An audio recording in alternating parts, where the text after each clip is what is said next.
Hello, everyone. A very good afternoon to all. Dear authors and invited guests, welcome to the technical session 1A. My name is Anisha Mishra, and I am the moderator of today's session. On behalf of Global Knowledge Research Foundation, it is my great pleasure to welcome you all to the 7th International Conference on Smart Trends in Computing and Communications, SMARTCOM 2023, through Zoom. I hope you will enjoy the knowledgeable and interactive sessions through the day.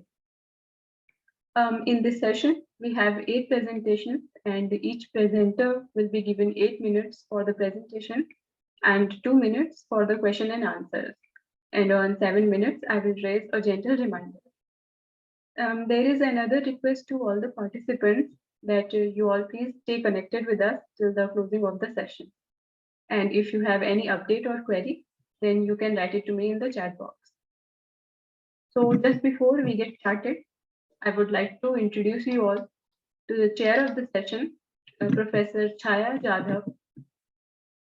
Dr. Chaya Jadhav is working as Associate Professor at DIT Pimpri, having total teaching experience of 25 years. She has more than 25 research papers published in international journals and conferences.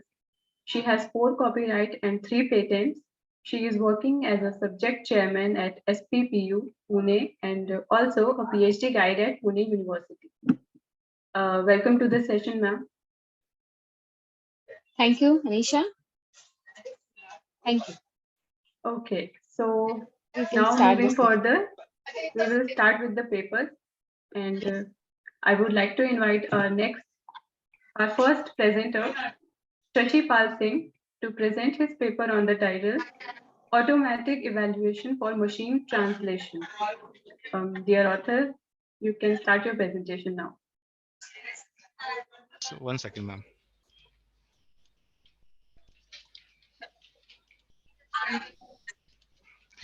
Can you hear me? Yes, you're audible. You're audible. Okay, ma'am. I'll just share my screen.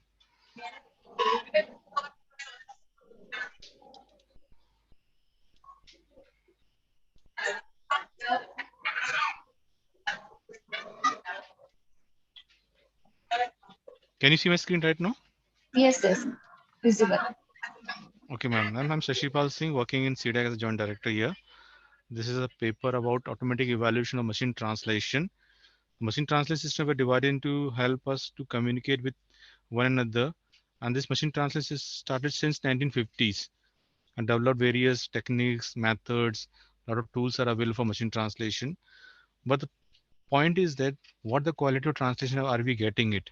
So we need to do the measurement of the accuracy. So it's very important. Instead of saying important, it's extremely important to measure the accuracy of the output that we're getting from machine translation system. In this paper, we are talking about different automatic machine translation methods. That's a TER, translation error rate, Meteor, metrics for evaluation of translation with explicit ordering, Blue, bilingual evaluation under study, and NIST, National Institute of Standards and Technologies. So we are focusing on 4 different techniques for English Hindi translation part. So when we begin anything in research, we need a data. So we have taken data from Lok Sabha website, loksabha.nic.in. It's a government department where we have taken some data for English and Hindi. For the purpose of evaluation, we need the first reference translation that we get from machine translation. Second is the translation that we are getting from machine. It's called hypothesis translation. Reference is one that we have built manually or manually translated the sentences. So these are different uh, topics or timelines: abstract, problem statement, objective scope, literature review, development, methodology, and challenges. This I'll speak about. So evaluation is to do checking the machine translation system for English and Hindi, and we are using the 4 methods: TER, GTM, Blue, NIST, and Meteors. We'll see next slide what are difference among these. So we have developed small applications to check it up. So we have this in our system architecture to how the system will workflow of it. You can upload the file with the hypothesis inputs and the reference files. So we have one text file of reference. If you're measuring from English to Hindi, so in Hindi you will have two files. Of one is the hypothesis, one for reference. All these two files along with the English, three files will be uploaded. It will go for the evaluation under different three modules. Now all three modules gives out their different output. Now how to see which output is better, how it is, then I'll see next slide. This is how, if you want to install this application, you install on the machine, what the requirements are there. So when you talk about the blue, or if in terms of before I start blue, I that there are the mainly evaluation is divided into two main categories. One is human evaluation, the second is automatic evaluations. Here we are talking about automatic evaluations. In human evaluations, we look about the fluency of a sentence, adequacy, comprehension of a sentence. When you talk about the fluency means whether sentence is like a native speaker or not. So these are different parameters, and we rank them according to their output. If a human evaluations we get good, very good, excellent output. So different methods are used for human evaluation because human is involved into that. Sometimes for evaluation matrices, for example, the English sentence was that Mr. Sharma is appointed as a director in the ministry. When you get translation, the Sharma can be the first position. Sharma ji को नियुक्त किया जाता है या नियुक्ति समिति ने शर्मा जी को नियुक्त किया. So this is stylish variations, but the accuracy is exactly correct. So that's these things we find difficulty in automatic evaluations. So first we talk about the blue matrices. This is a working of blue matrix, how the blue matrix work. So this is an example. For example, hypothesis says राज्यों से प्राप्त आंकड़ों से पता चलता है कि रवि फसलों की बुआई अच्छी अच्छी तरह से प्रगतिशील है. राज्यों राज्यों से प्राप्त आंकड़ों के अनुसार रवि की फसलों की बुआई के क्षेत्रों में प्रगति हुई है. Both translation are correct. Now we calculate the number of an occurrence in hypothesis as well in the reference and hypothesis. Now we calculate the minimum reference and the count. Put up into the formula for calculating the precision and pivot penalty, and this what the blue score we get for the particular two different two first translations. Then we have next that's called NIST score. The NIST score, with the example I'll explain but better way. The same thing. राज्यों से प्राप्त आंकड़ों की प्राप्त पता चलता है कि रवि फसलों की बुआई अच्छी तरह से प्रगतिशील है. राज्यों से प्राप्त आंकड़ों के अनुसार रवि की फसलों की बुआई के क्षेत्र में प्रगति हुई है. So now we calculate the n gram. And calculate the n gram, it could be the 2 gram, 3 gram or a 4 gram. राज्यों से प्राप्त, राज्यों से is a 1 gram, राज्यों से प्राप्त 2 grams. Like that we calculate the n grams and put and calculate the information weights and the penalty. We get the NIST score. Not for translation edit rate. This is by given by student in 2006, where we calculate the how many insertion, deletion, and substitution and shifts has to be performed in the hypothesis sentence from the given reference sentence. The number of iterations, we calculate the TR. The higher the TER score is, the worst accuracy of a sentence is because it's inversely proportional to the both. When you talk about the Meteor score, we calculate the total match. We find out the word to word matching, how many words, or we talk about the words or tokens. Sometimes it happens there could be two tokens which are singular having a single word actually. For example, if you talk about some ministry name, the Ministry of Home Affairs, Grah Mantralaya, the Grah Mantralaya is single word actually. So we talk about the tokens also. So then we find out the calculating number of matches available, finding out its precision and recall. Then we can calculate the F measure and penalty, and finally we get the Meteor scores. Then the last is GTM. It's the latest general text matcher. It's rarely used by people, but we have taken all the major evaluation matrices. It's the same here. the two hypotheses and the reference, the same sentence what we have just I spoken to you. We find the total matches. The 4 matches are there. Calculating the size of m, putting the root of the 4 of the 2. So this is the length of a size of a sentence. Then precision recall, calculating harmonic mean. In GTM we use F mean, harmonic means calculate the G and we get this score. So this is how it works. User interface is there. The other 4 output from, sorry, 5 output you get from this 4 matrices. So this, for example, that's we have taken just 150 sentences from Lok Sabha and from Google Trans, any translation system we can take it up, and we measure the different scores are there. For same sentence for 50, we get a blue 0.18, NIST 0.58, and TER 0.11, GTM this. So if your TRA is 0.1 is better. The lesser the TR value, the higher the accuracy it becomes. NIST, mostly we measure the synonym words. So what happens when you translation, sometimes you find the synonym of it, which is not there in the hypothesis. So in that case, NIST handle out those things. This is the graph we have plotted of the comparison of different sentences, references of tools. So at the final, we find that NIST is giving a better performance as compared to GTM, TER, Meteor, or a Blue. This is a small tool that we have developed. You can upload the hypothesis file and the reference file. Then automatically scoreboard is generated and giving the scores of the values of it. Then in the backend, we can create an Excel file where we say let's say for example, output sentence, the reference sentence. Bharat के राष्ट्रपति श्रीमती प्रतिभा देवी सिंह पाटिल ने नव वर्ष 2010 के पहले दिन के गणमान्य व्यक्तियों के साथ साथ नई दिल्ली और उसके आसपास के क्षेत्रों के स्कूली बच्चों के साथ समूह के साथ बिताया. This is the output translation we got from the MTs. The reference translation is राष्ट्रपति श्रीमती प्रतिभा देवी सिंह पाटिल ने नए साल में 2010 से पहले दिन गणमान्य लोगों तथा दिल्ली के आसपास क्षेत्रों के स्कूल बच्चों के साथ भेंट मुलाकात कर बिताया. So this is scores we get on the comparison of it.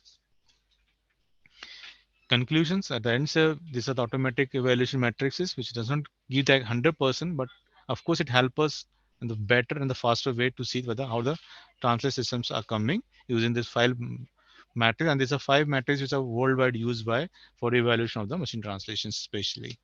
These are different references.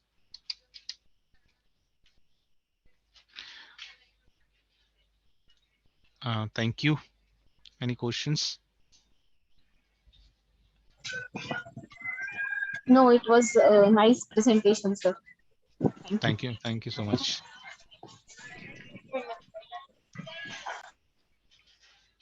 Okay, thank you so much for your presentation. Thank you. And now we'll move further to our next presenter,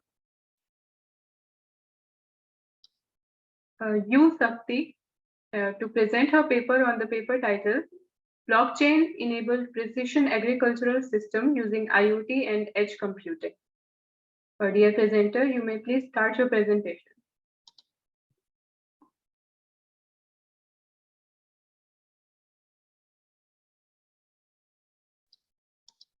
I think she is not present in the session.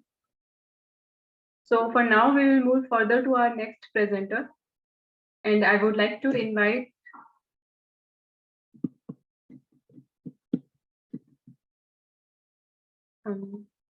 Shruti S. Patil to present her paper on the title Distributed Deep Learning with Data Parallelism for Diabetic Retinopathy Classification.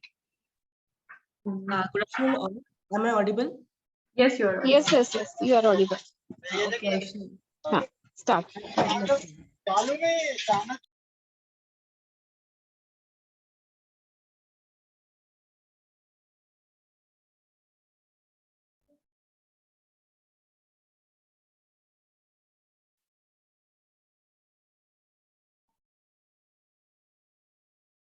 I hope the screen is visible. Hello. Yes, it's visible. Please go ahead. Okay. So today, the work I'm going to present is about distributed deep learning with data parallelism for diabetic retinopathy classification. So the introduction goes as follows. Just a minute.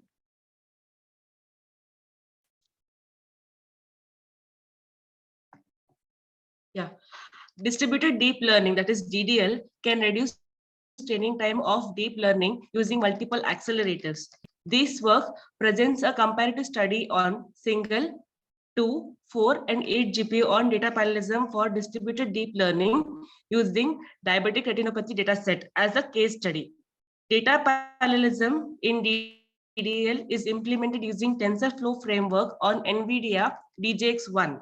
The contributions made by the suggested study includes use of TensorFlow in a variety of configurations to implement DDL's data parallelism on the classification of diabetic retinopathy in a distributed system. The second one is analysis and comparison of performance metrics for data parallelism in DDL for DR classification of the various configurations using single, 2, 4, and 8 GPUs. The major research gaps which were identified are performance analysis in DP, that is data parallelism strategy, is not widely researched. The researchers would require literature of DDL performance analysis for making better decisions in the choosing their own DDL setup. The system requirements which we have used are specific set of hardware configurations and frameworks, and the second one is specific real world application. For example, the case study chosen by us is diabetic retinopathy. The data set which we considered had 5 classes. Those are class 0, which implies that the human eye is normal without any diabetic retinopathy. Class 1, that is mild DR. Class 2, moderate DR. Class 3, severe DR. Class 4, proliferative DR. The original images which we received were around 3,662 in number, and after augmenting, it came around 16,600 odd, and they were resized to 512 cross 512 pixels. The DL model used by us was DenseNet 121, and the architecture of DenseNet 121 goes as follows. First, we consider the data set, and then it goes through a convolution layer. Convolution layer is basically employed to extract the features, and then comes the tense block, where it connects all the layers with each other. After that, then comes the convolution layer, and then comes the pooling layer. Basically, the pooling layer reduces the dimension of the hidden layer by combining the output of neurons of the previous layer. The same operation is taken done thrice, and then we receive the predictions. The methodology, that is the data parallelism, can be seen clearly in the image towards the left of the screen. That is, the data set is first considered, and the data is copied, split and copied into the GPUs. For example, if we consider a model of 2 GPU, then the images are equally split into 2 GPUs. In this diagram, we have considered 3 GPUs. So the data set which is fed or which is given for training is split equally in 3 parts and fed to the GPUs. We have done 4 experimentations. That is, the experiment 1, we have trained using 1 GPU. Experiment 2, we have done training on 2 GPUs. Experiment 3, that is, we have trained on 4 GPUs. And experiment 4, that is, we have trained on 8 GPUs. The performance metrics which we have considered for analysis is training loss, validation loss, training accuracy, validation accuracy, training Cohen kappa, and validation Cohen kappa. Cohen kappa is just the quantitative measure of the reliability for 2 raters. That is rating a same thing correctly, how often the raters may agree or may not. So the results which we have obtained can be seen as follows. For example, when we consider a model of 1 GPU, the best value of accuracy on training dataset is 99.18%. That is, we have achieved it on 44th epoch. The training is done for 50 epochs. The same way, the best accuracy, validation accuracy is for a single GPU is 93.85%, which is achieved at 33rd epoch. The same way, all the accuracy readings have been represented in the table. In this table, we can see the speed up comparison of the model convergence and the epoch time. The best accuracy validation accuracy for single GPU was 93.85%, and the epoch number at which we have achieved is 33, and the training time required was around 7,400 odd seconds, and the model convergence speedup is 1. The average epoch time is 224.93 seconds. The same way can be seen for all the 4 experiments. So the main results we have analyzed through the experiments conducted are: 2 GPU model converges sooner than any other considered models. 1 GPU, the best validation accuracy for any other considered model. The 8 GPU model converges faster with respect to time and best validation accuracy. A speed up of 1.761 times is achieved when compared to single GPU. The epoch average time reduces as the number of GPUs increase. The 8 GPU model achieves the highest speed up of 2.506 times with respect to the epoch average time. The results which we have obtained can be visualized through the 4 graphs which I have put it in this slide. The first one is the training accuracy, and the second one is validation. Third one is coin kappa for the training, and the fourth one is validation coin kappa. And this result, the bar graph shows the time taken for each epoch, average time considered for each epoch. So we can see that the 1 GPU model has taken 224 and it has consistently reduced, but there is not much difference between the time taken by 4 GPU and 8 GPU, because when we consider 8 GPUs, there is the overhead for the communication between the GPUs. So there is not much difference in the time taken by each epoch.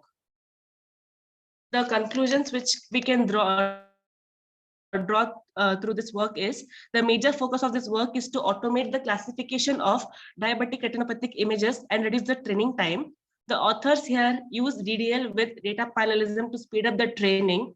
The training uses distributed deep learning model, which has reduced the total training time and improved the performance.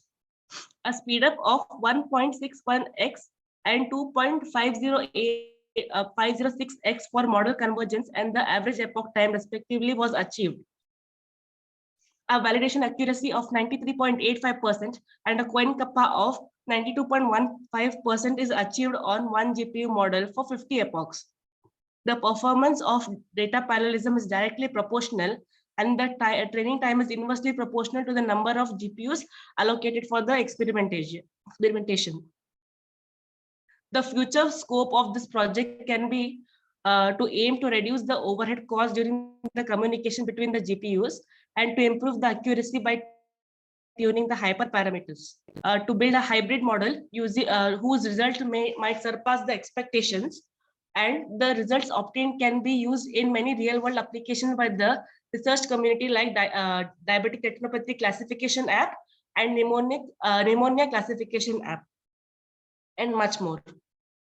So this project was carried out as a part of a grant project from a National Supercomputing Mission, that is NSM, and Department of Science and Technology, Government of India. The support and resources provided by our Praram Shivai facility under the National Supercomputing Mission, Government of India, at the IIT Varanasi, and that's it. Thank you.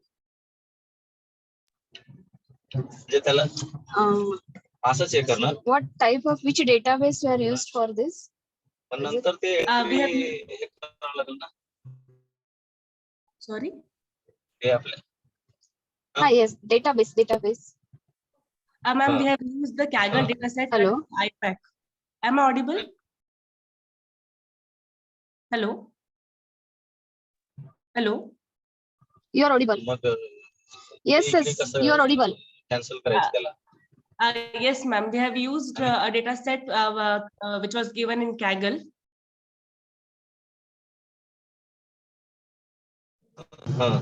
Hello. Hello? We have used Kaggle dataset, ma'am. Okay. And how you are going to validate your result? We have done the test dataset as well, ma'am. So on that one, we have done the training as well as testing. We have split the dataset. No, validation. Have you done any validation from your medical side, doctors? No, ma'am, it is yet to be done, ma'am. आता मला सांग investment agreement की झालं समजा बरोबर Yes, ma'am, it is to be done, ma'am. Yet to be done.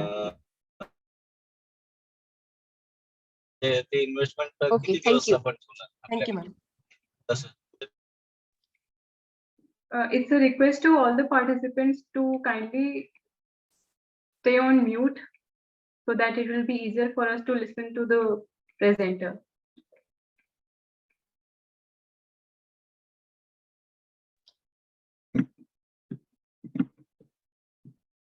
Thank you so much for your great presentation.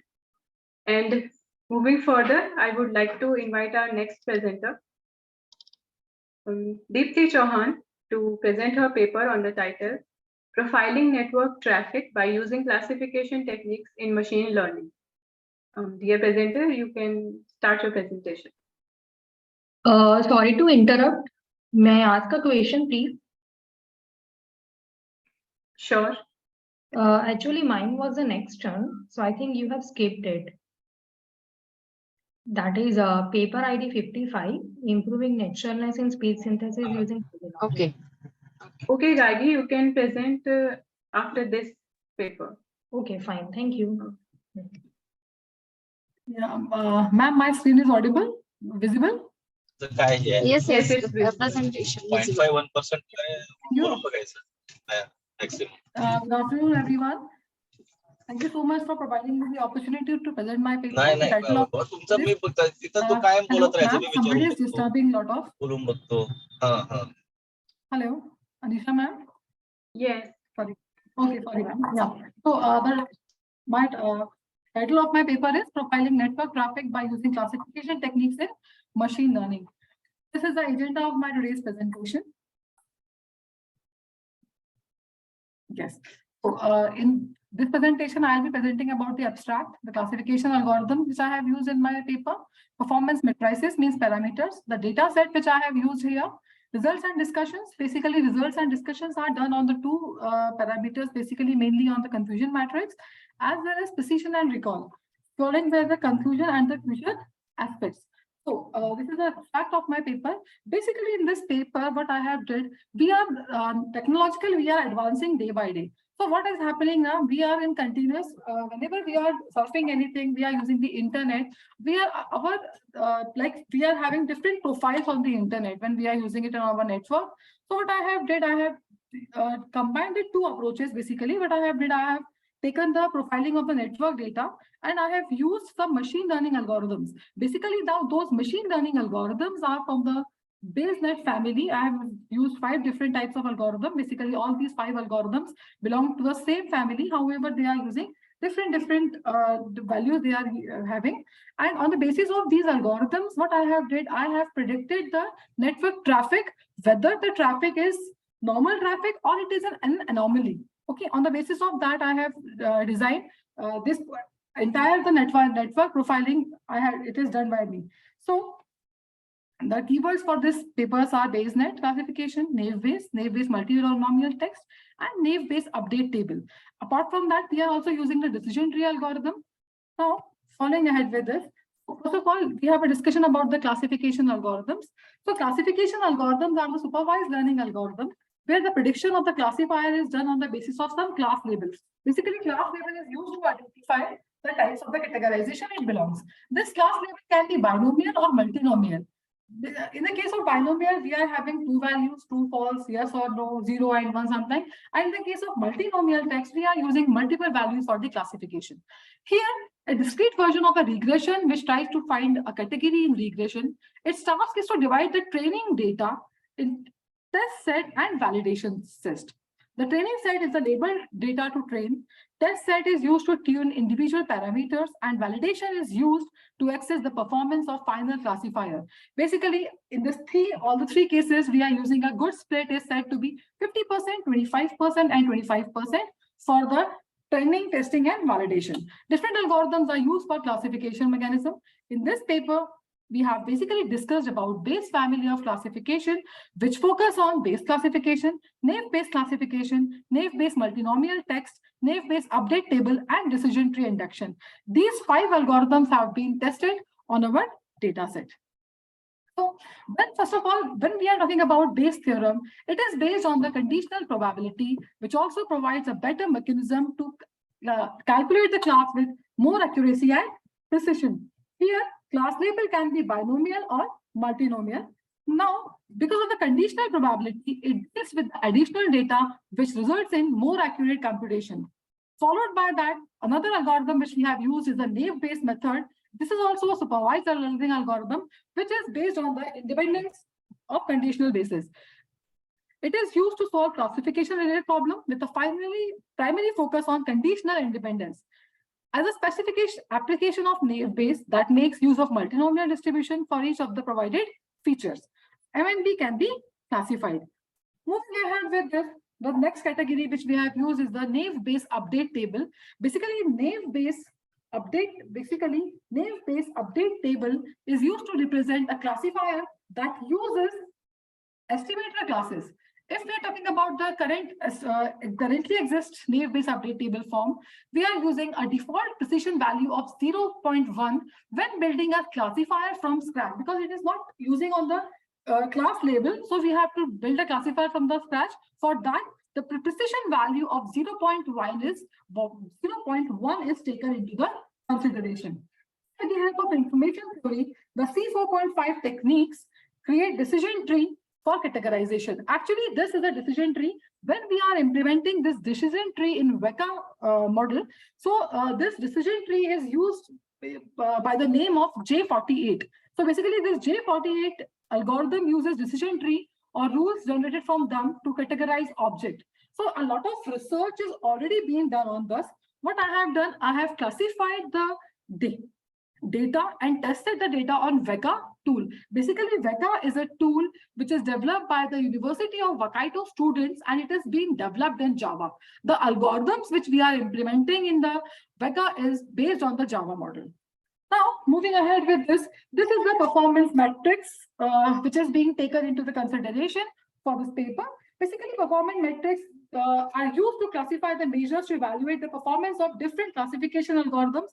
These are the different classification metrics used. We have this is the confusion matrix. So basically, confusion matrix, this consists of different values like true positive, false positive, true negative, and false negative. So basically, true positive is the outcome where the actual class is normal and the model correctly predicts the class as normal.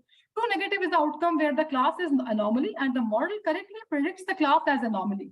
False positive is an outcome where the actual class is anomaly and model incorrectly predicts as a normal. And false negative is an outcome where the actual class is normal and the model incorrectly predicts the class as anomaly. Based on these,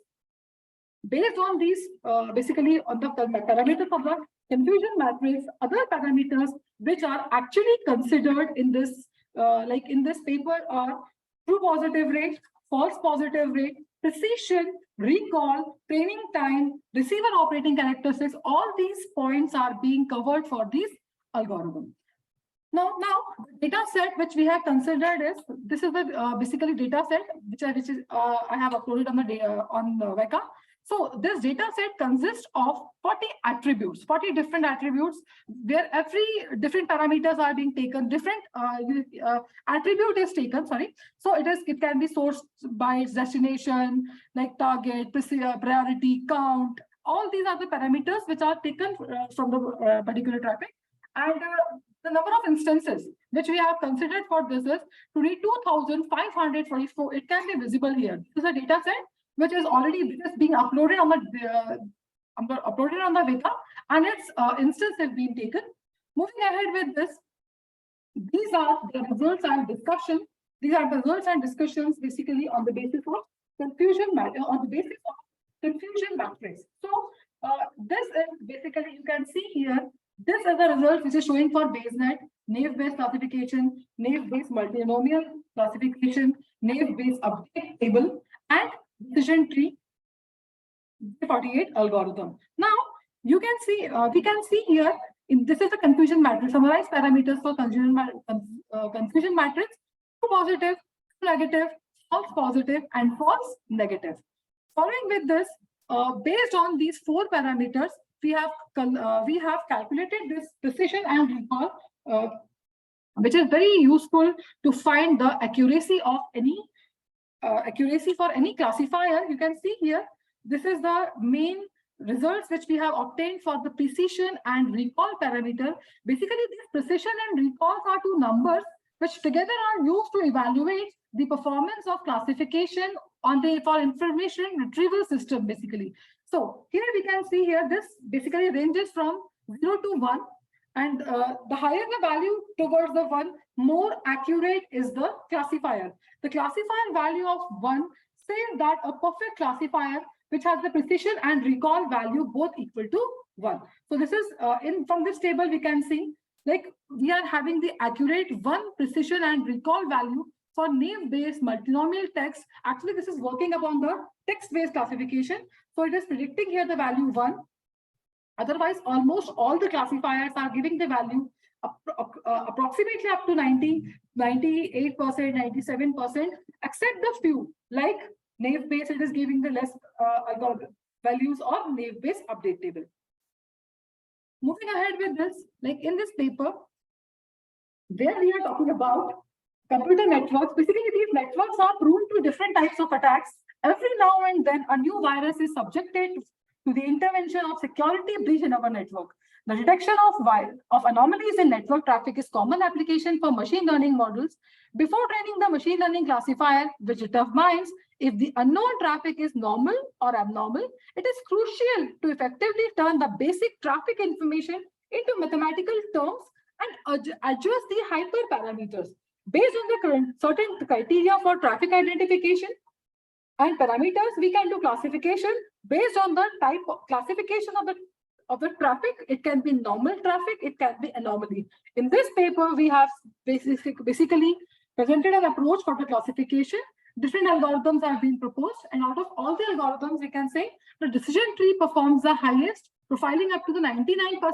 However, multinomial text performs the exact calculation, but it is not performing in all the cases.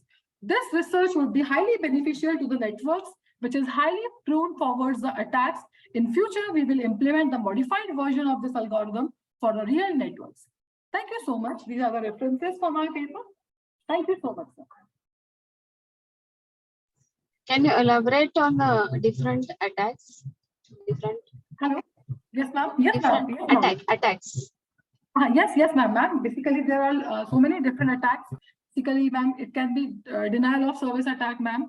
It can be hello, ma'am. I'm audible. Yeah, ma'am. It is denial of service attack, ma'am. It can be vulnerability.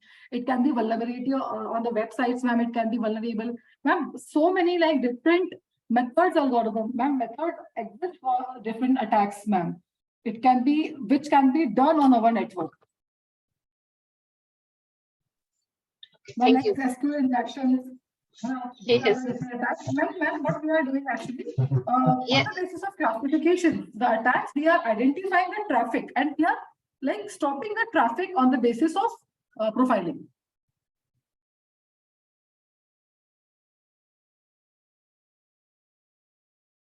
Thank you. Yeah, thank you, ma'am. Thank you so much. Thank you so much for the presentation. And moving forward, I would like to invite our next presenter, Shah Gargi B, to present her paper on the title, Improving Naturalness in Speech Synthesis Using Fuzzy Logic. Dear presenter, you may please start your presentation. Yeah, thank you so much. First, let me share my screen. Am I audible to everyone? Yes, you are audible. Okay, thank you. Yes. So can you please stop sharing your screen so that I can share it? Yeah, otherwise, sure. Shall I continue with that? Okay.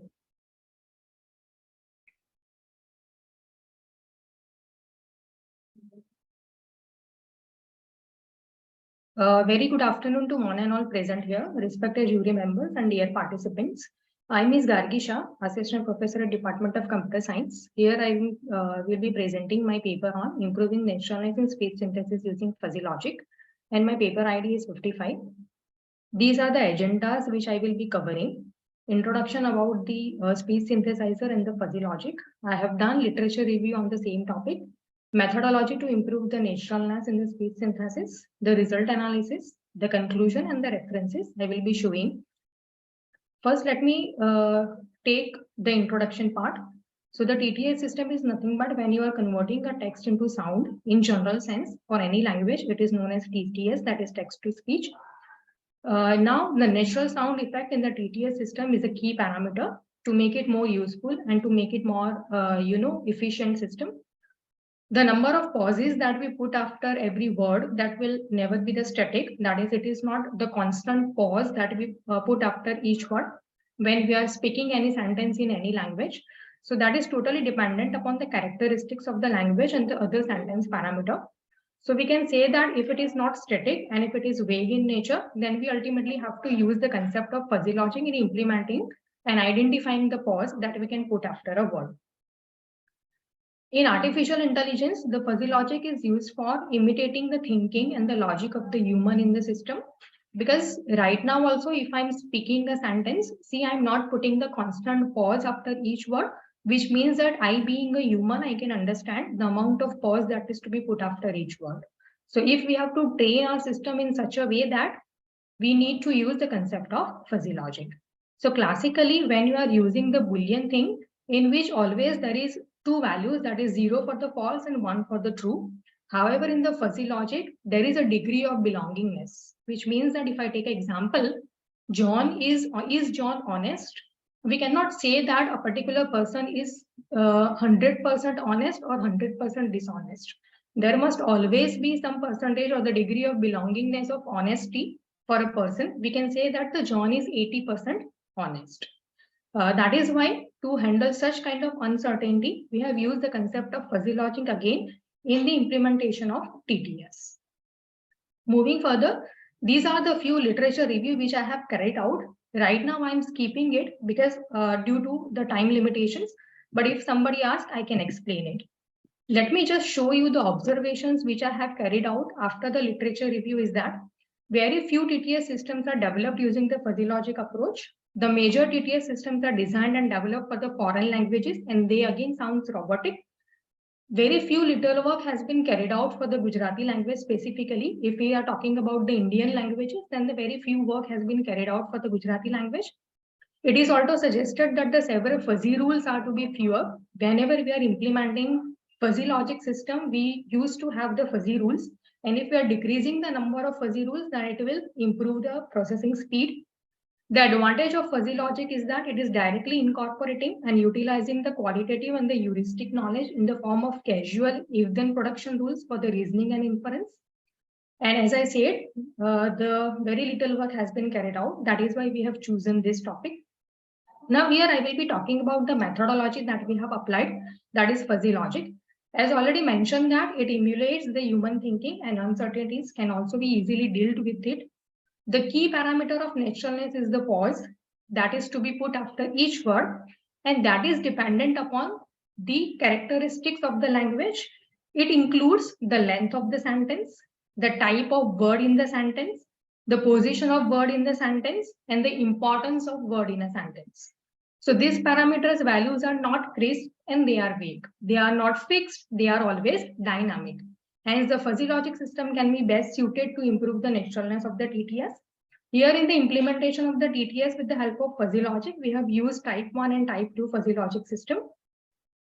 Moving further, for any value in the universe of discourse, the type 1 membership function has a single value. Therefore, it cannot model the uncertainty in the degree of membership. However, the type 2 fuzzy logic system has the degree of membership having two ranges. So it is, we can say that in comparison to the type 1 fuzzy logic system, type 2 fuzzy logic system is dealing with the great level of uncertainty.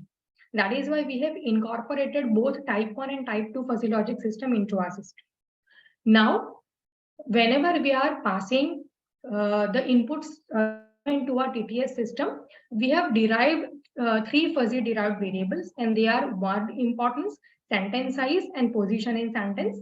Out of these three fuzzy derived variables, we will be getting the output as the pause, and that is to be applied after each one. Now the membership value for each fuzzy derived variables they are denoted as mu, and they lies between the value 0 and 1. Now to calculate this membership value for each fuzzy derived input variables, we have used a straight line formula to identify the formula, where y is nothing but the mu, that is the membership value that we are looking for, and x is the input. Here, first fuzzy derived input variable is the word importance. The type 1 fuzzy logic system is implemented over here. The word importance is calculated based on the size of word and type of word. Now, size of word is calculated with the help of number of characters in a word, and the type of word is again having two types. They are functional word and contained words. Now, in sentence, in any language, some of the words are just the connectors. They are simply completing the sentence. If you are talking about English language, then these are nothing but the functional word.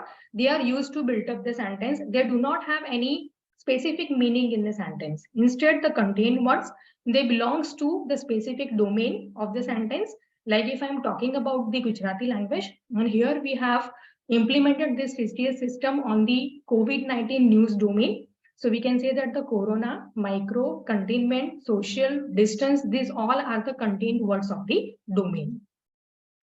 There are three linguistic input for the word importance. They are useless, semi-important, and the important. The value of this linguistic input will range between 0 to 10 as shown in the figure below. For the useless, the range is 0 to 5. For semi-important, there are two ranges, 0 to 5 and 5 to 10. And for the important, the range is 5 to 10. Now, as I mentioned, with the help of straight line formula, we have derived the membership values, the formula to calculate the membership value, and they are listed over here for useless, for semi-important, and for the important. The second fuzzy derived input variable is the sentence size. The sentence size has more uncertainty as compared to the other two fuzzy derived variables because the size of the sentence will never be fixed. Some sentences are very large and they are having almost 25 to 30 words. Rather, other sentences are small and they may have only 5 to 6 words.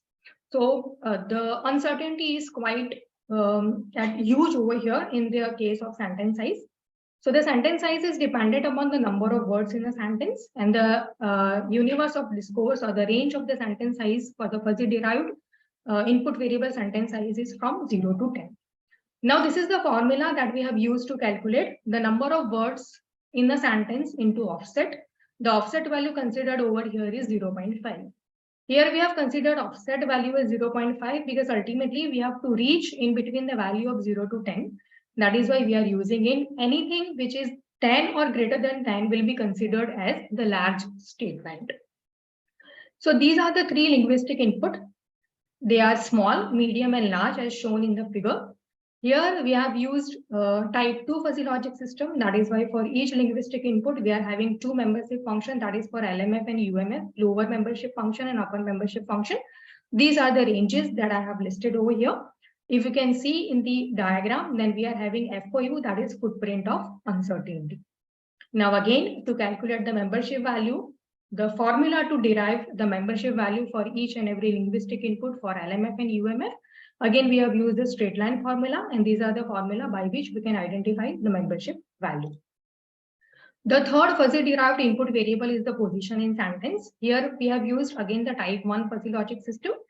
This attribute defines the location of the word in the sentence, and that is varies based on the length of the sentence. So the formula to calculate the position in sentence will be word location in the sentence divided by total number of words, and the linguistic input are the initial, middle, and end, and they are ranging between 0 to 1. Here you can see in the figure that there are three linguistic inputs: initial, middle, and the end, and these are the ranges for the initial, middle, and end. So ultimately, we can say that the membership value will lie between 0 to 1 and the input value may be between 0 to 1. So based on which you can identify whether the particular word is at the initial position, at the middle position, or at the end of the position. Again, to derive the formula to calculate the membership value for each linguistic input, we have used the straight line formula and they are calculated in this way. Now, the next part will be the fuzzy derived output variable. Based on these three fuzzy derived input variable, we will be identifying the pause that is to be applied after each word, and that becomes our output variable. So the output is the pause in the seconds that can be imparted after each word of a sentence. The range of pause will falls between 0 to 0.060. And there are 5 linguistic input. I can show you in the figure over here. The 5 linguistic inputs are low, mid-low, mid-high, and high. These 5 are nothing but the pause, the amount of pause that we will be putting after each word. And here again we have used the type 1 fuzzy logic system, and these are the ranges shown in the table for each linguistic input of the pause. Moving further, again, to derive the formula to calculate the membership value, we have used straight line formula, and these are the 5 formulas calculated over here. Now, here we have defined total of 54 fuzzy rules, and each of the fuzzy rules are developed with the help of if-then constructs. The fuzzy rules are conditional statements that have derived from the input parameters. They are word importance, sentence size, and the position in a sentence. They are rules in the inference that decides the value of the output based on the value of the input. So once we are calculating the value of all the 3 fuzzy derived input variable, and based on the output of those, we will be applying some fuzzy rules onto it, and that will help us to identify the amount of pause, that is the fuzzy derived output variable, that can be imparted after each word into the sentence. So here we have derived total 54 fuzzy rules, and some of the fuzzy rules I have listed over here. So you can see here there are 3 input variables are taken into consideration, that is sentence size, the word importance, the position on sentence, and based on which we are calculating the pause. The pause may be all low, mid-high, or very high.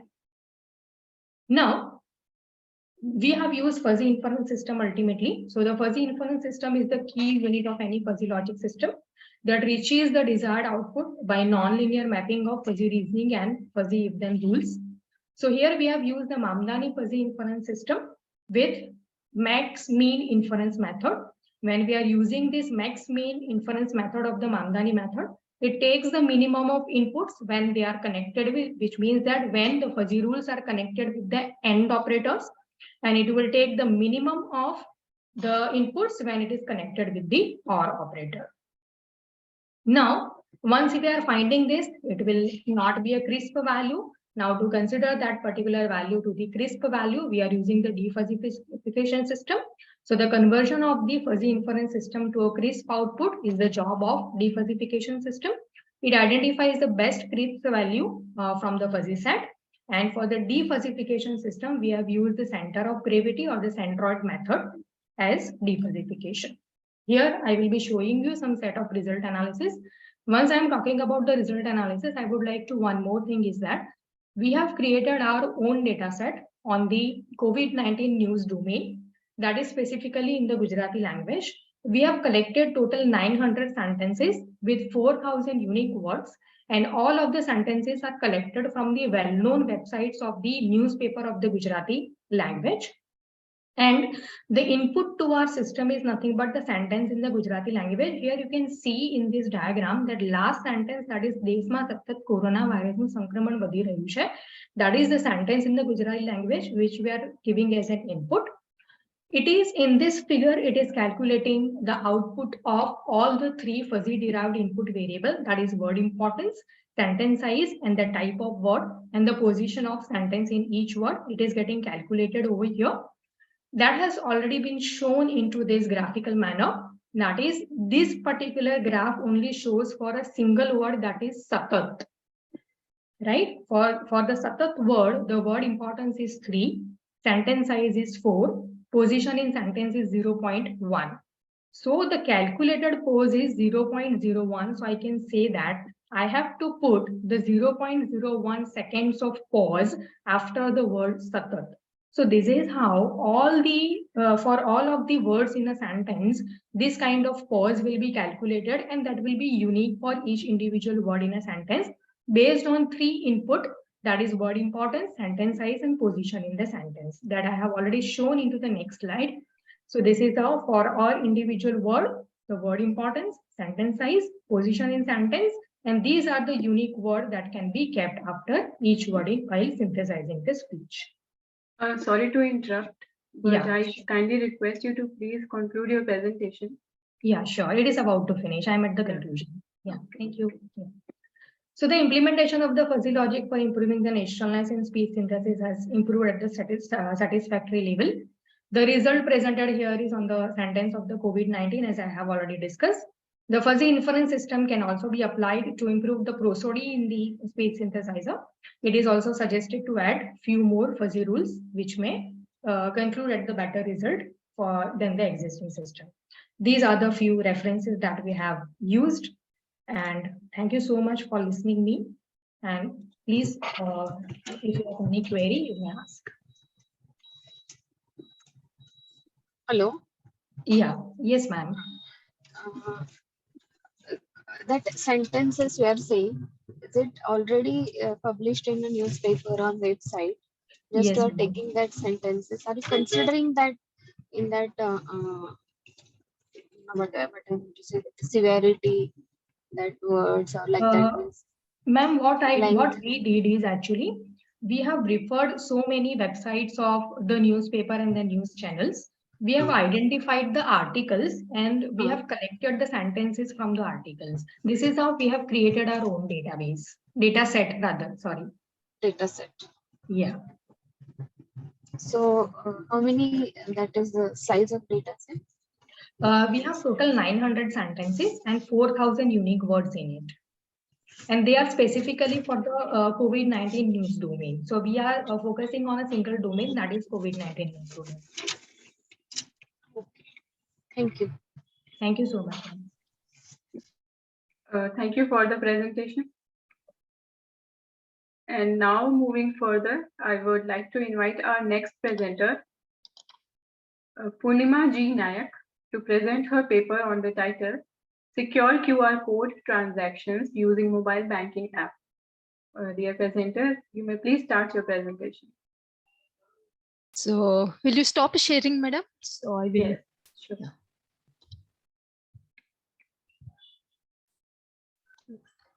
Just a minute.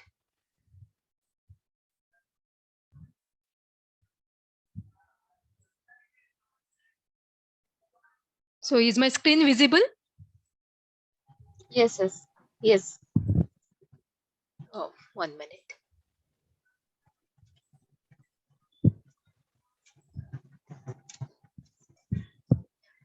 Very good afternoon to one and all. I am presenting a paper on secure QR code transactions using mobile banking app on my own behalf and behalf of my co-authors. Madam, I'm visible, no? This one, I'm audible. Yes. Oh. Audible, audible. Yeah. So this is the flow of my presentation. The problem definition, selection of encryption key, integration of RBI norms into the model design, roles and access control matrix, working of model, system view at higher level, QR code generation process, multi-layered QR code security model, possible QR code hacking attempts and proposed solution, results and discussions, and the scope for future work. In the modern digital era, traditional banking is slowly becoming obsolete and is being replaced with the mobile banking, which has resulted in improved customer service in the banking sector. Convenient banking enables the customer to perform the financial transactions from anywhere at any time, irrespective of the time zone and the geographical location where the customer is located.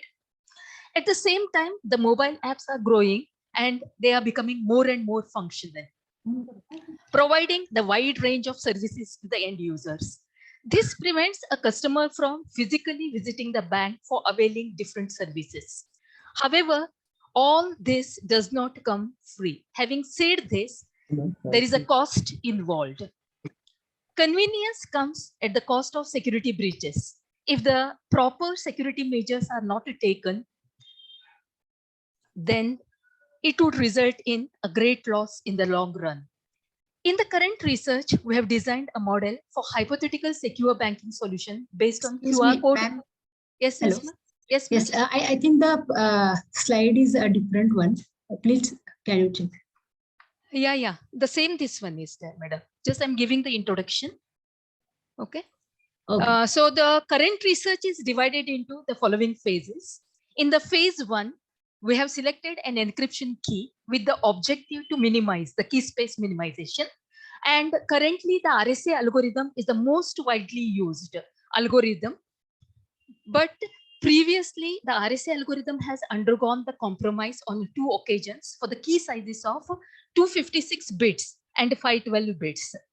So ECC, elliptic curve cryptography algorithm, offers the same security for the key size of 160 bits. However, none of these encryption algorithms are quantum immune. If the quantum computers are realized, then all these algorithms are going to break within no time. So therefore, a lot of research is going on n-dimensional lattice algorithms, which are quantum immune. In the phase 2, we have integrated the few prominent RBI norms. There are nearly 10 to 12 different RBI norms. And unless these RBI norms are integrated into the mobile app, those will not be used by the banks. So here we are focusing on the few RBI norms, and in the future work, we'll be integrating all RBI norms in our model implementation. The first RBI norm is the frequent connections to the bank server must be avoided. So this has been taken care the first time the user connects to the bank server. Okay, share. Now we should be. Is it visible now, madam? Yes, yes. Okay. So we have integrated few of the RBI norms into our model implementation. Frequent connections to the bank server must be avoided. So this particular feature has been taken care once the user authenticates with the bank server and connects to the bank server, all his data is pulled and is stored in the middle layer in the form of DAO access objects. So data access objects. The second one is the technology used. The technology used for mobile banking must be secure and should ensure the confidentiality, integrity, authenticity, and non-repudiation. So this particular feature is taken care by the technology which you have adopted, which is the mature enough.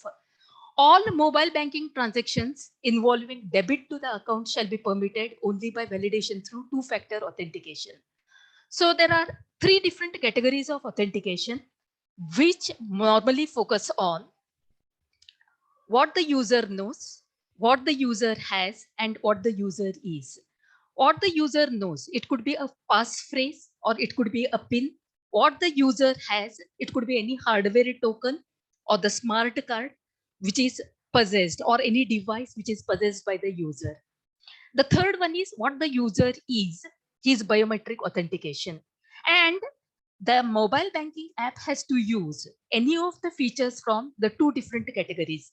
And most of the mobile banking apps are using the OTP along with the user authentication in the form of username and password. Proper level of encryption and encryption and security shall be implemented at all stages of transaction processing. So these are the different rules, the diverse rules, roles which are implemented into the system. The clerk, cashier, customer, and the admin. The different roles and the tasks permissible to those users are listed here. The clerk will be opening an account for the customer. The cashier will execute the transactions by scanning the QR code, and the customer will request the encashment to the bank and by providing the QR code, which he has procured from the sender. Then admin performs the bank database management. So this is the workflow of the model for the generation of the QR code. The sender first connects to the bank server, authenticates himself, and on proper authentication, the data is pulled and will be stored on the client side. The sender will select the account. The sender can have multiple accounts with the system. He will select the account and he will initiate the transaction. The QR code is generated and the OTP will be sent to the registered mobile of the sender. So it is the prerequisite that the sender should use the same mobile which has been registered with the banking system. The QR code, another copy of the QR code is persisted on the bank server, and the QR code is encrypted with the public key of the server, and that will be shared with the receiver. Public key of the receiver, and the same thing is shared with the receiver. So there are two versions of QR code. One singly encrypted QR code, which is stored on the bank server. Another one is doubly encrypted, which is encrypted the second time using the public key of the receiver. So this is the system view at the higher level, where the first one is the client will perform the registration on the bank database. After that, he will request for opening the account. The clerk will open the account, and the client will request the withdraw, deposit transaction. The cashier will validate the details, perform the security checks, and after that, the transaction is executed and stored on the bank database. The cash will be given to the client. So this is the high level diagram with the security model, so which I'll be explaining in the subsequent slides. So this is the generation of the QR code. The prominent steps involved in the generation of the QR code are described here. Suppose A wants to send some money to B. A sends a connection request to the bank server using the requisite registered mobile device. On proper authentication with the bank server, the connection is established. And after that, the data will be pulled to the client, and it will be stored on the client side, and the connection with the server will be broken. A enters the transaction details. On successful validation of the transaction data, OTP is generated and will be sent for the withdrawal transaction and will be sent to the registered mobile device of the user. A's mobile device retrieves the OTP automatically and generates the QR code. If the user A is operating from another device, the transaction will be aborted. It is necessary that A must use his registered mobile device only. A will request the public key of B and encrypts the QR code using the public key of B, so that even if that QR code is accessed by an unauthorized user, he will not be in a position to decrypt because the private key of B is not available to any other person other than B. The QR code is encrypted with the public key of B and shared with B. This is another level of security. The unencrypted version of QR code is stored on the bank server.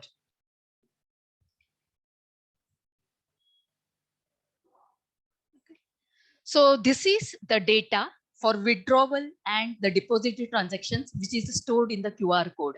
The customer ID, customer name, account ID, date and time when the QR code is generated, the amount, withdrawal amount, and unique 10-digit transaction ID. The same information is present for the depository transaction, except the information containing the denominations. And the naming convention used for the QR code is year, month, day, hour, minute, second.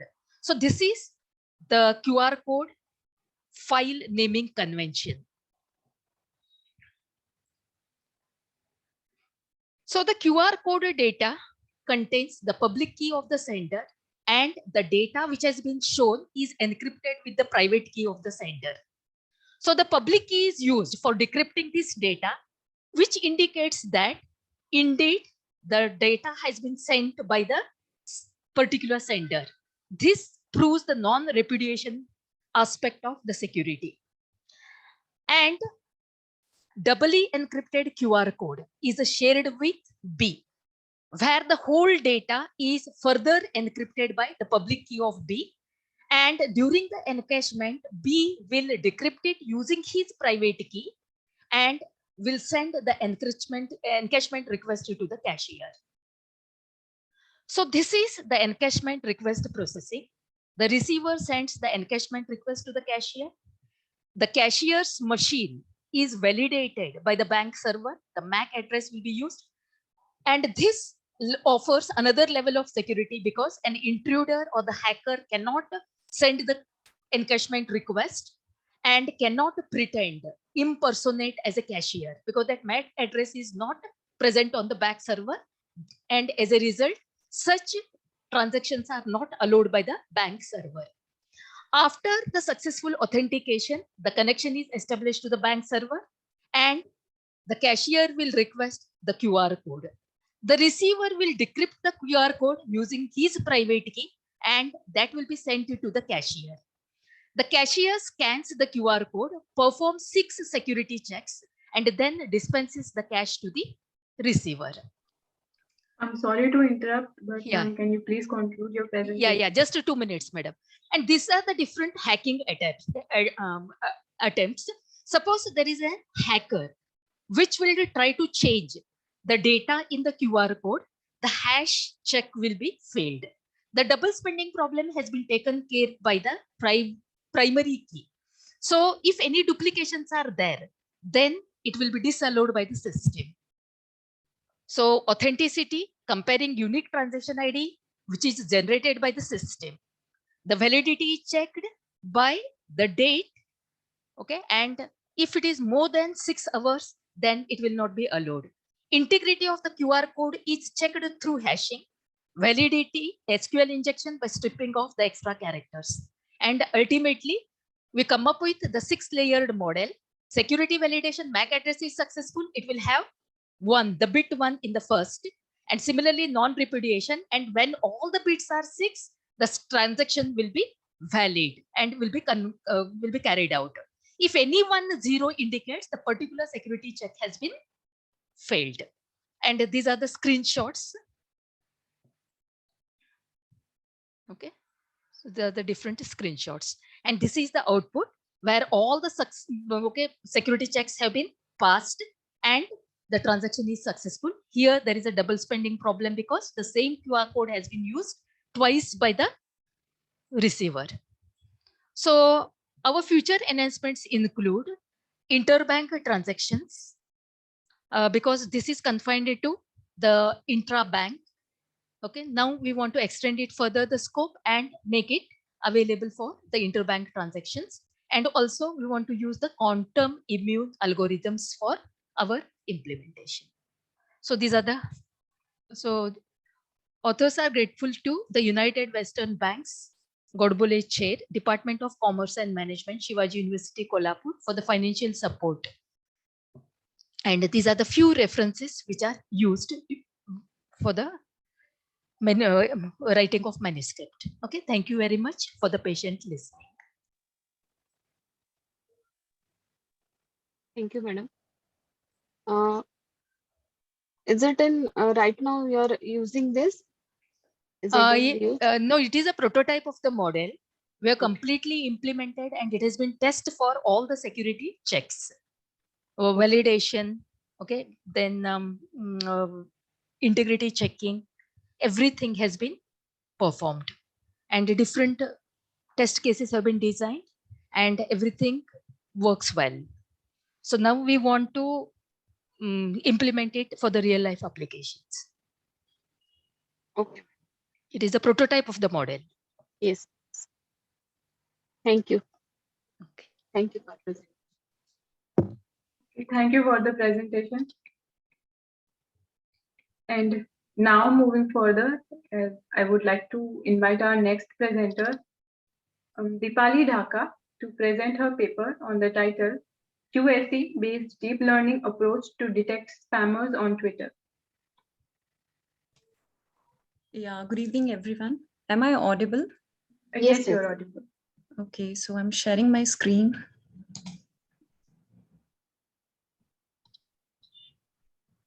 So sorry for the name, as I've logged in with the default ID. So my name is Deepali Dhaka and my paper ID is 84. And the title is USE-based deep learning approach to detect spammers on Twitter. So this would be the agenda. So spammers disseminating obscene content on Twitter have been studied and detected using various hybrid features and machine learning approaches in the past. To have greater insight into the data prevailing in the form of text present on the various platforms like Twitter, their correct vector representation is important. So in this paper, our goal is to understand that what encoding techniques are more suitable for representing long text document. Long text document here, we are referring to the tweets of users. So we proposed a novel deep learning model consisting of a universal sentence encoder, USE, as a feature extractor and an artificial neural network as a classifier. So we transform all the sentence vector representing the tweets of a user into a document vector. These vectors will serve as a high quality feature to be processed by the artificial neural network that we have used for the classification. To check the effectiveness of our proposed model, we have used various sentence embedding techniques like doc2vec, inference, sentence BERT, and we compared our proposed model. And the result shows that the proposed model outperform all of them in terms of various performance metrics. And we have shown that a simple ANN, when combined with USE-based deep learning approach, can be a robust solution for detection of spammers on Twitter. So the motivation and the introduction. So spammer disseminating obscene content are either interested in the monetary gain, or they lure users to visit their site in exchange of money, or they attack children to blackmail them as their easy prey. As the social media is prevalent among children also. So when children are exposed to such predators, they become victims, and it is a lifetime traumatic experience for them and hamper their growth and development. Also, there are users which are not interested to see such inappropriate content on their accounts. So these spammers are responsible for deteriorating the user experience on social media.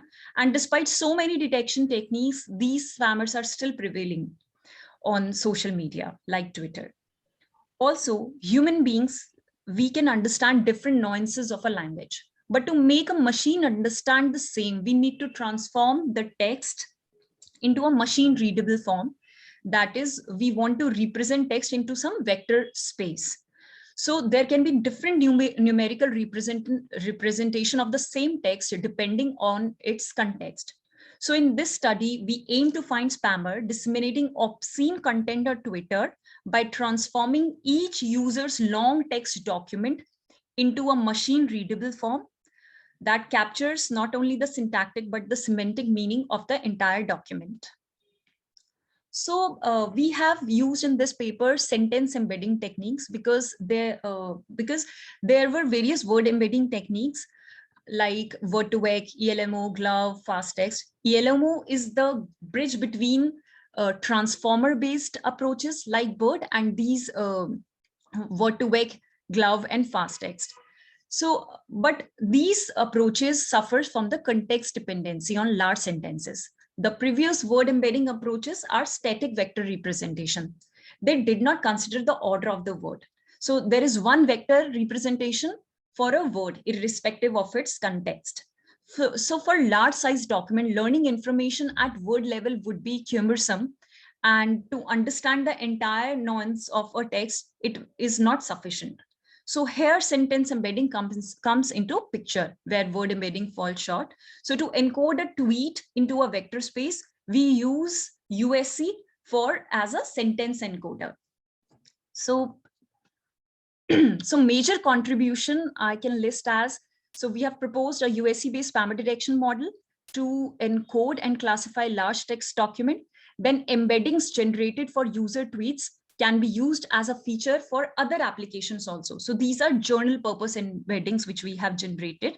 And instead of manual feature learning, which is a tedious and time consuming and cumbersome process, we favor using pre-trained deep learning models to generate effective tweet embedding, which is transformed to document embedding to be used as a powerful feature for classification. And other than this, the following objectives have been achieved, like we fetch data set from Twitter, which is appropriate for our experiment. And then we evaluate the model with various classification metrics.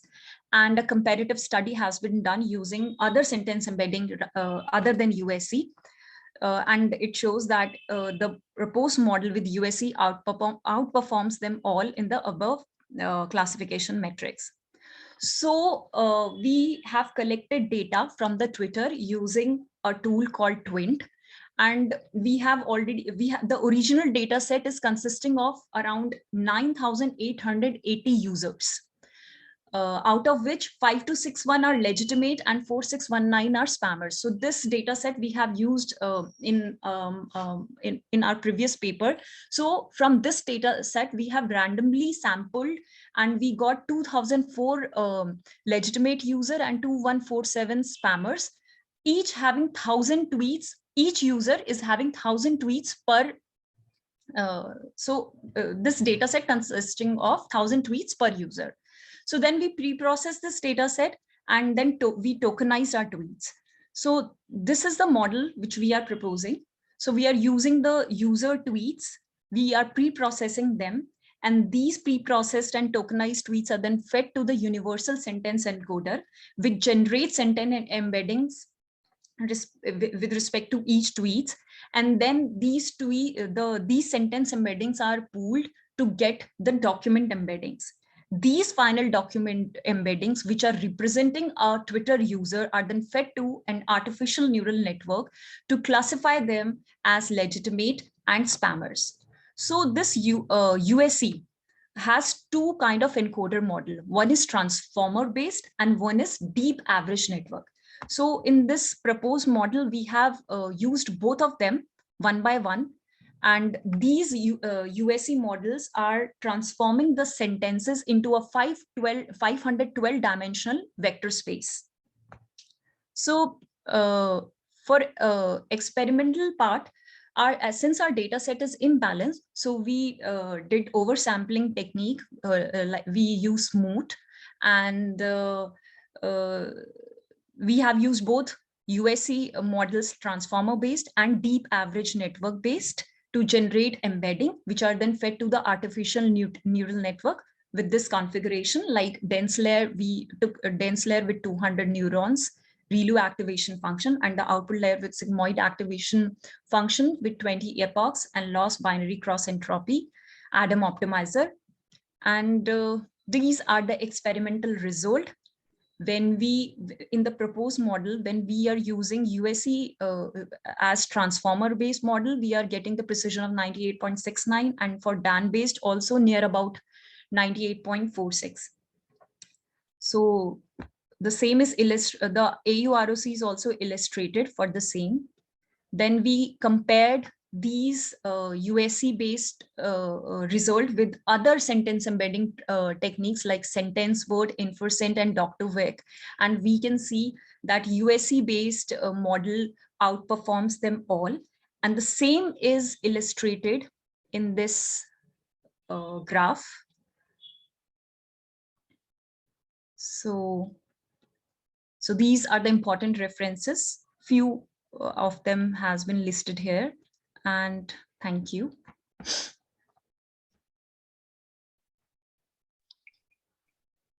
Hello. Yes, ma'am. Yes, ma'am, I've completed. Yes, sir. Actually, some network issue was there, so I was disconnected for some.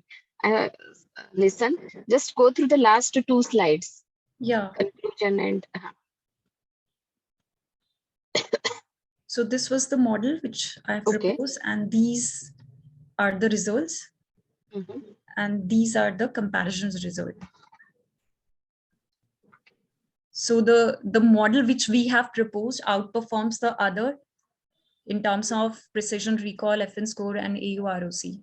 So we are proposing that this, if we combine a universal sentence encoder and an ANN together, they are a robust solution for detecting spammers, specifically which are disseminating obscene content on Twitter. What is efficiency you are getting now? Ma'am, yeah. This is.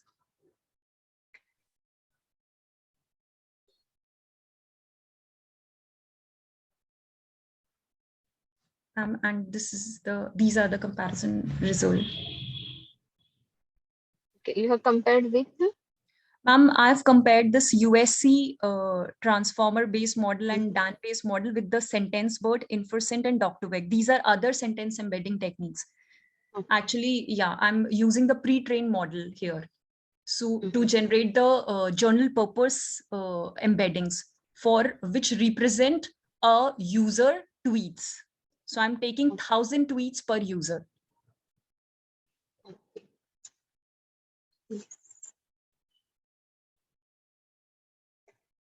And in total, there are 4,000, more than 4,000 users. Fine. Thank you. Okay, thank you, ma'am. Okay, thank you for the great presentation. Thank you. And moving forward, I would like to invite our next presenter, Purnima G. Nayak, again to present her paper on the title Version Control System for Auto Generation of Question Papers. Dear presenter, you can start Yes. your presentation now. Yes. Okay. So am I audible, ma'am? Yes, You yes. are audible. And yeah, my screen. Yes, yes. Okay. Now okay. this is okay. Yeah. Actually, that two presentations were there. Okay. Yes. So very good afternoon to one and all. So I'm presenting a paper on version control system for auto generation of question papers. So my co-author is Kavita S. Oza. So this is the flow of presentation, the problem definition, current state of research and research gaps, functionalities of the proposed system, access control matrix for different roles, research methodology, dependency diagram and multi-tier application architecture, system overflow, implementation, conclusion and scope for future work. During the COVID pandemic, whole academics was shifted to online mode. All the academic activities were extensively hampered. Along with teaching learning, even whole examination system along with question paper setting and evaluation was needed to be automated. Quality of question paper generation is an important aspect of examination system. The courses and the course structures need to be updated regularly to keep in line with the industry requirements. It is very difficult to track the course and question paper versions as the versions of courses change frequently.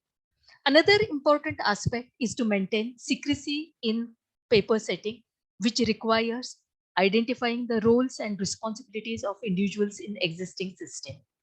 The proposed system is designed to keep track of course structure pertaining to different courses, subjects, and academic years, and each question paper is tagged with the appropriate version of course structure tag. No such tag number which contains a nested tag consisting of internal and external examiner codes. The motive for tagging each question paper with the version information is for reducing table lookups. Further, the question should incorporate COs, that is the course outcomes of different levels, and adhere to the Bloom's taxonomy for incorporating the higher levels. The format of version tag of the question paper is the program code, subject code, year, internal examiner code, and external examiner code. With this single version, the lookup of multiple tables is avoided. The current paper setting system suffers from the following limitations. No question paper structure validation is in place. So whether the structure is properly followed or not. Question repetitions within the same cell across the sets are not tracked. Missing questions are not tracked properly. The weightages given to different units may not be equal. Different skill levels are not maintained. No validation on Bloom's taxonomy at higher levels, and question paper auditing may not be performed. The current research attempts to address the first 4 issues, and the further research is in progress. The system is operable by end users of diverse roles, and we have identified the following roles for maintaining the secrecy of question paper. So controller of examination, HOD, chairman, internal examiner, external examiner, and the exam. So these are the different permissions which are shown in the access control matrix. The CEO has all the permissions. The HOD can manage the internal and external examiners. The chairman can view the reports. The internal examiner and external examiner can generate question bank, generate question paper, and view the reports. The exam department will incorporate any changes suggested by the chairman and seal the question paper after attaching the version tag to the question paper. So when the task is initiated, the task can be in any one of the following states. So the pending, when the new task is assigned to the examiner, and once the question paper is generated by the internal and external examiners, it will move from the pending state to the waiting for chairman approval.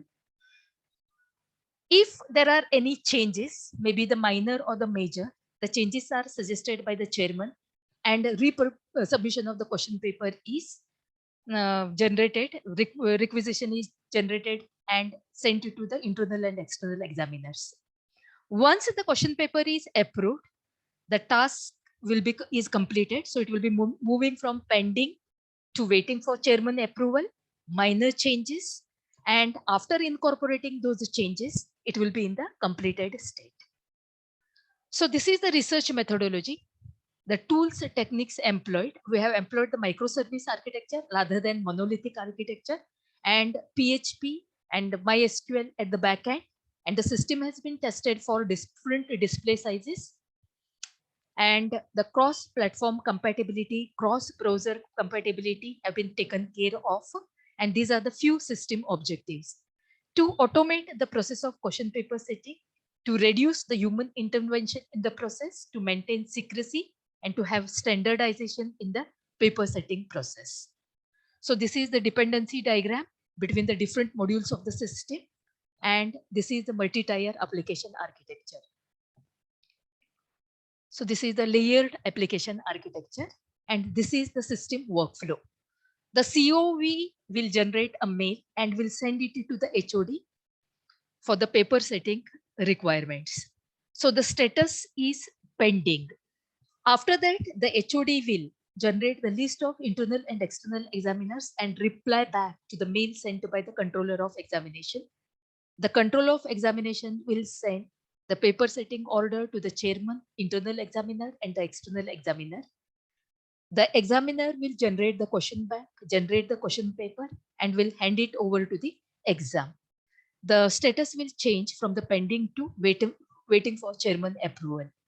After that, the COV will send the mail to the chairman, informing him about the generation of the question paper. The chairman will go through. This is the double checking because there could be some flaws in the system which will be monitored and handled by the chairman. So two types of checkings we are offering through the system.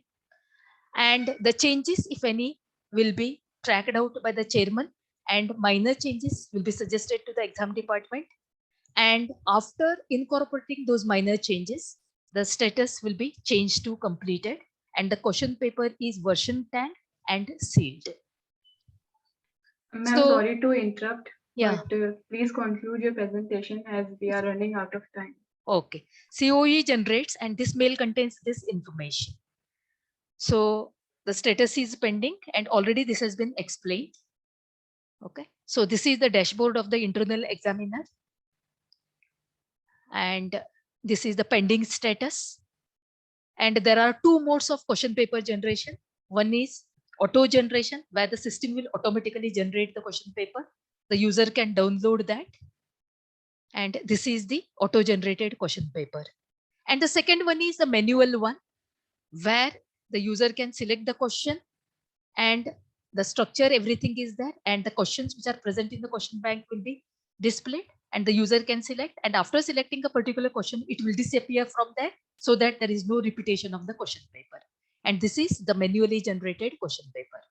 And in the future work, we want to incorporate COs, that is the course outcome, and Blue's taxonomy, and the question paper auditing will be performed. So these are the few references which are used. Okay, thank you very much. Thank you, madam. Yes, I think this again, it will be helpful for accreditation purposes. yes, madam. Yes, madam. because we are having the manual question paper auditing and everything, but here Yes. at the question paper setting itself, everything has been incorporated. So there are no repetitions and case study, all these, and Bloom's taxonomy, all the terms and everything. So that is in progress. If that is incorporated, then there is the question paper auditing will be successful in each case. It will be helpful for NBA. Yes, yes, madam. Okay. So while drafting this paper, what was the what you can say that thoughts for this choosing this particular topic? No. The thing what is happening is there were many challenges which I observed in our exam department, like for the MC and all. Like every year there would be the different curriculum, there would be the changes, and there are many repeaters who are coming. There are few students who are having the repetitions over the last 3 years. So that time, many times the different structure was given to the students, and there were many mistakes performed by the exam department. So therefore, the version tag, everything, this is the innovative thing which has been included in the manuscript. The version tag takes care that the student gets the correct structure of the question paper, and every time even the structure changes. Like the question number 1 should be compulsorily the experience, this one, like the case studies or coding exercises, it should. And many times what will happen, the descriptive will be given there. So that will not match with whatever the standards were expecting in the question paper. So everything will be properly validated, and it is seen that the correct question paper, each student gets in spite of his backlogs. So I want to smoothen this process. So because of that, this system was designed. And maybe in the next 2 months, they will be using this in the exam system. The version. Nice initiative. Okay. Thank you very much, madam. Thank you for the motivation. Thank you, ma'am. Thank you, ma'am. Thank you very much. Thank you so much for the great presentation. Thank you. And I sincerely thank all our authors for their excellent presentation and contribution in this session, and all our participants for being a part of this international conference. And I hope this session was informative enough. We, on behalf of the whole team, thank you for your support during this version and the previous 6th version of the conference. And we will be happy to have you in the 8th version in 2024. So all the presenters would be getting their digital certificates through email within 2 working days. Further, all the papers have already been forwarded to Springer. The publication will be live within 6 months. So kindly cooperate with the team of SMARTCOM 2023. I would also like to thank our session chair for chairing this session. And here is a small token of appreciation on behalf of the team SMARTCOM and Global Knowledge Research Foundation. So thank you for your valuable presence, ma'am. Thank you so much. And now, as we have come to an end of the session, I request you all to please on your cameras for a quick snapshot of this virtual conference.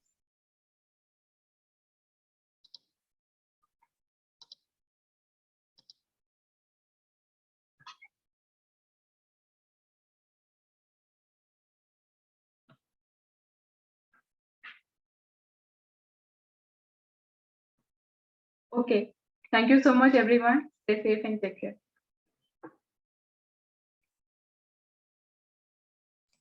Thank you, ma'am.